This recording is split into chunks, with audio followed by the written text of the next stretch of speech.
Hello one and all, this is Hybridsteel. Thank you very much for joining me in this video. Today we are going to be doing the underbelly for the Chieftain Bandit, and it's going to take a little bit of time because I mean obviously this is a junkyard car. There's going to be a lot of things wrong with this. Now I've already taken the liberty of taking one of the wheels off, getting it all measured up and ready for a set of rims, so we're all done on that department. So what we've got to do is we've got to take off every single component, and this is going to take a little bit of time, but it shouldn't be too bad. Being that this is an older car, it comes with the leaf springs and not all the complicated suspension parts and all the stuff that basically just gets in the way.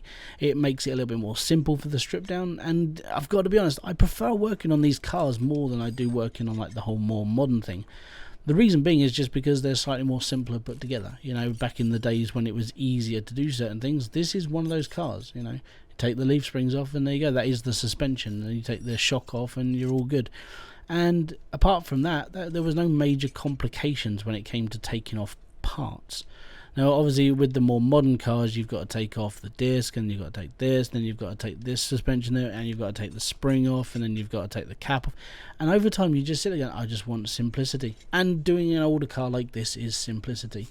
You know, obviously there's, you know, I mean if you were doing this in real life then it's a little bit sort of harder because, you know, you've got to find the parts.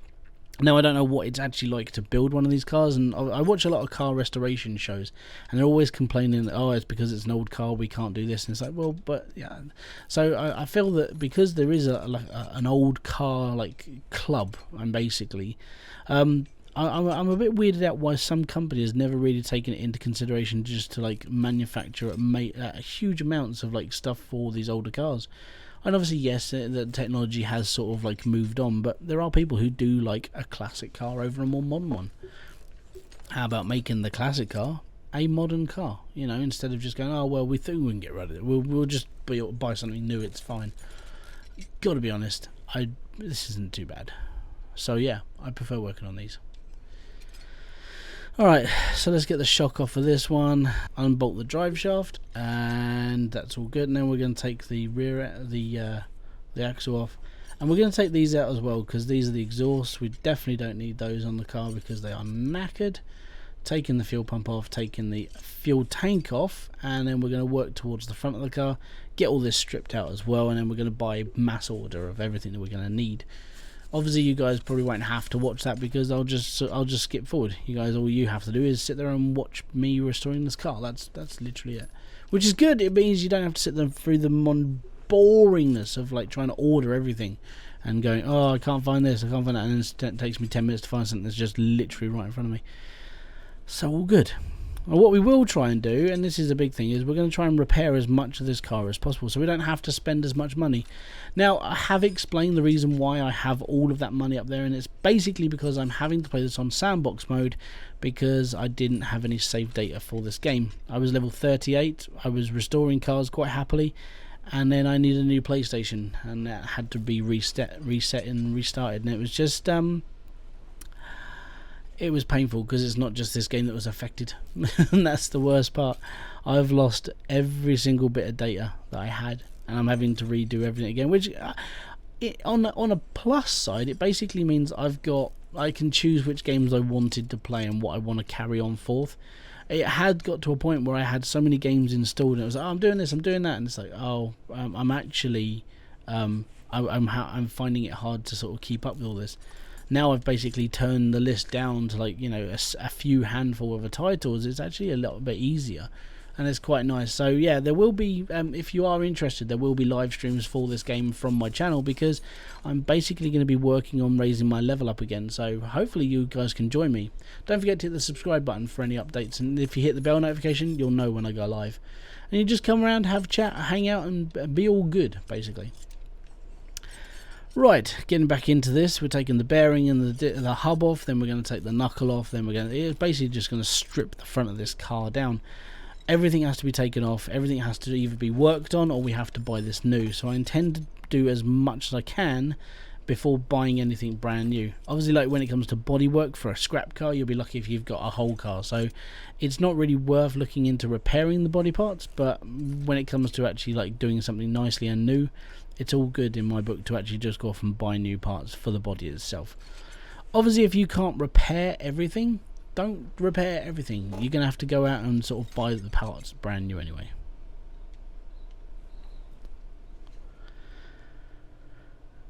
Right, let's get the sway bar off. Sway bar is off.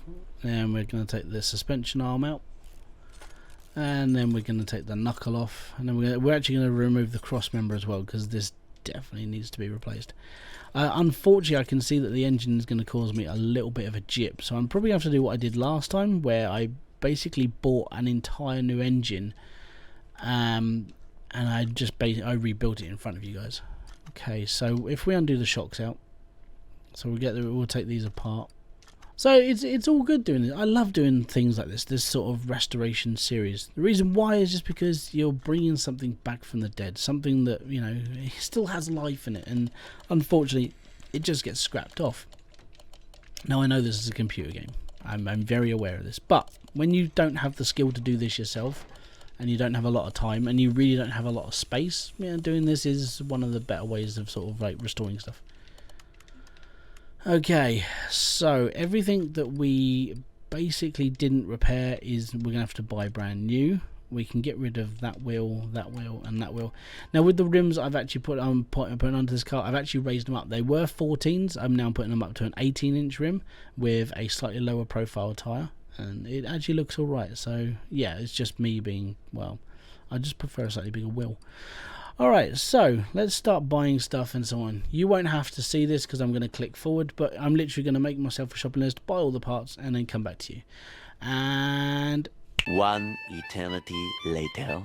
Okay, so now we're going to put everything back together. You guys didn't have to put up with the fact that I've basically just rebought this car. So yeah, here we go. Now, I've bought a couple of boosted parts for this. I technically should have bought a boosted fuel pump. And well, actually, I'm going to go and buy that now. So, a boosted fuel pump. That would be in the boosted parts. That would be in the engine section. And we're looking for a fuel pump. And the reason why I'm looking into making this car as sort of hefty as possible. So, that's the fuel pump for this car. Let's get back into this, shall we? And we'll whack this into the fuel tank right now. And there it is, all good. Right, and now we're looking at basically putting all this back together. It's all going to be shiny and brand new, so there's no problem. Ah, you got to be joking. Rear shock absorber. Why do I miss things? Oh my god. Right, so I've just rear shock absorbers. How did I miss? How? Seriously, I make a shopping list and I still screw things up. How? Rear shock absorbers. Right. So let's go back up to here. Let's find the rear shock absorbers in the suspension. So rear shock absorbers, how did I not put these in? And I can't remember if it's A or B, so we'll just buy both. 'Tis all good. Now the reason why I don't have a major issue with money is because I've got to be honest, even when I was level 38, which is where I was before I basically stupefied myself and got rid of everything, the reason why I wasn't really caring about money is because I had enough money to build any car. I mean, I think I was up to 1.8 million, which is a good amount of money to have. And literally no car was going to cost me that much money to repair unless I bought it out of the auction, which is going to be expensive, and then everything obviously from there. But with the amount of money that I had, I didn't really care about how much money I spent on a car. I just did it because I enjoyed doing it up.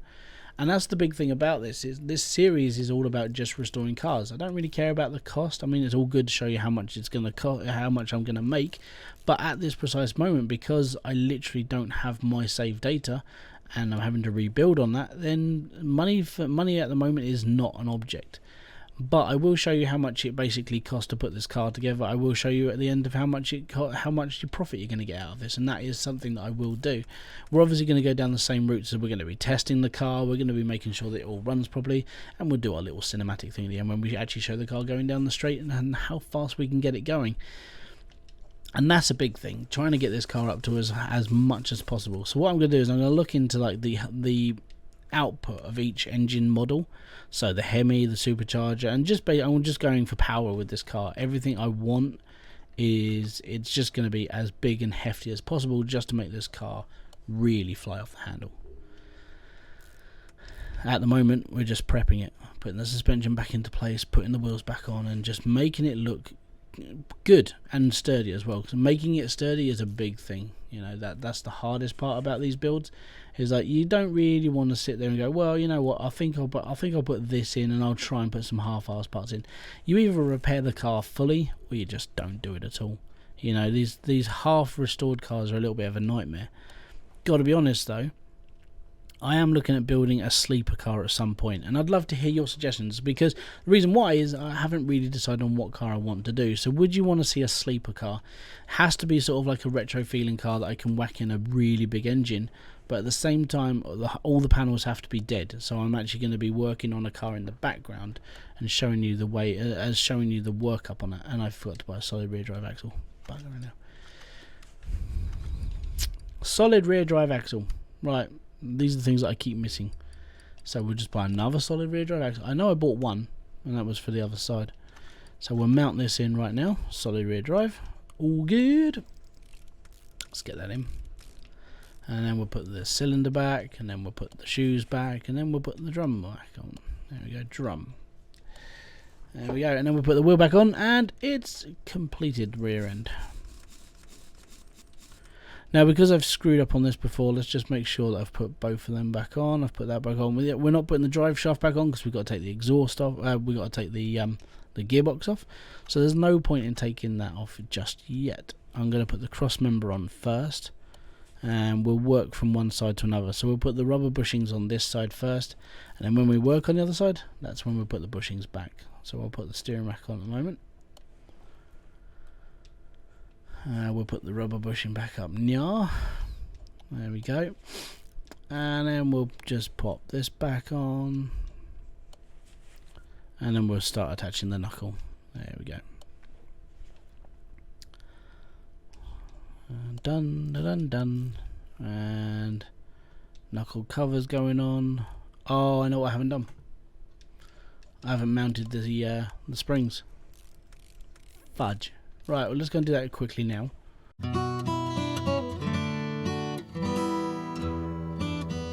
Okay, so both of those are now done. We can put those back on the car now. So there are so many things that I sort of forget to do until I get to that point. It's like, I haven't done this. And I really do need like a massive checklist in front of me. Do this before you do all of this stuff. Okay, brain. Right, so putting the upper suspension arm in. Bolting all this back together, and now we'll put the sway bar in as well, because we're going to have to do this so we can put the end in, the link. There goes the link. And now we'll start putting the wheel back together. So ventilated brake discs are going in, the bearings are going back in, the brake disc, the actual pads themselves are going on, caliper, and then finally, but not well, it is the last part for this side, is the wheel and the hub. There we go. So that's the other side done. Now we've got to work on one more side. Slowly. I mean, this car's already starting to come together quite nicely. I mean, I did up the wheel size, and the reason why I'm sort of one of those suckers that just likes a really big wheel for some reason. But I thought it would sort of benefit from it, instead of like making it look like it's an old car again with like the white walled sort of writing on the side. I sort of went for a slightly more, I don't know, it's still got white wall writing, but it's not the bog standard look, if you know what I mean. It's quite different. Alright, so upper arm, and then we'll put the lower arm on, and then we'll put the suspension on, or the shock absorber, sorry, and then we'll put the link on. Oh, link, there we go. So that's going to be tightened up. And before we put the front bit, before we actually put the wheel on, let's put the tie rod on. Let's put the outer on. All good. And then we'll start putting the wheel back together. Awesome. And then the last piece we're going to be putting together is the actual exhaust. And the reason why is because I bought a boosted exhaust for this car. I hope it fits. I mean, if it doesn't, it doesn't. But I hope I've bought the right parts. And if it doesn't fit, then it's screwed. What are we missing? Because the wheel's not lining in. Oh, the bearing. How can you forget the bearing? Actually, quite easy if you're me. There's the wheel cap going on, and there is the last tyre. It's all good. There we are. Okay, so the next and the last piece is the exhaust itself. So what we'll do is we'll work from the back to front. Dump. Part mount. Rear mufflers going on. Look at that, nice and shiny. Middle muffler, that's boosted as well.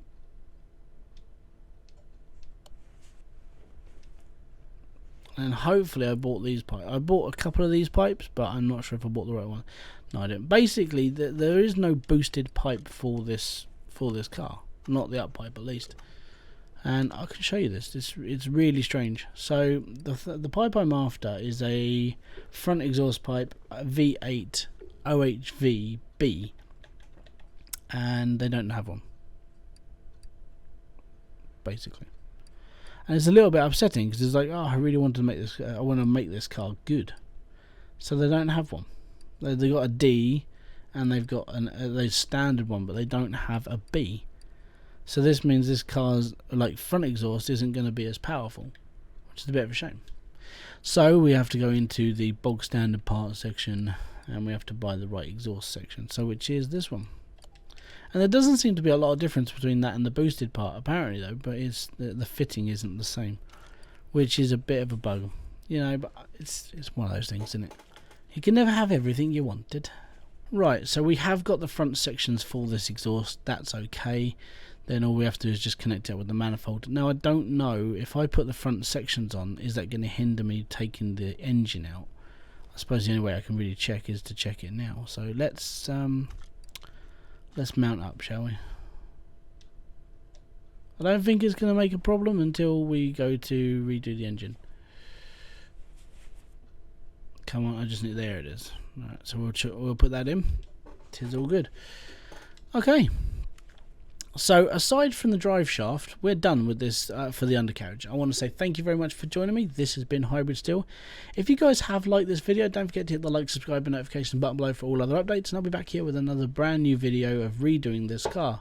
We're going to be taking into the engine in the next video, which is going to be a slightly longer process, but hope you guys can join me then. So thank you very much for joining me. This has been Hybridsteel. Peace out, have fun, enjoy everything you guys do, and I'll see you all later. Bye bye.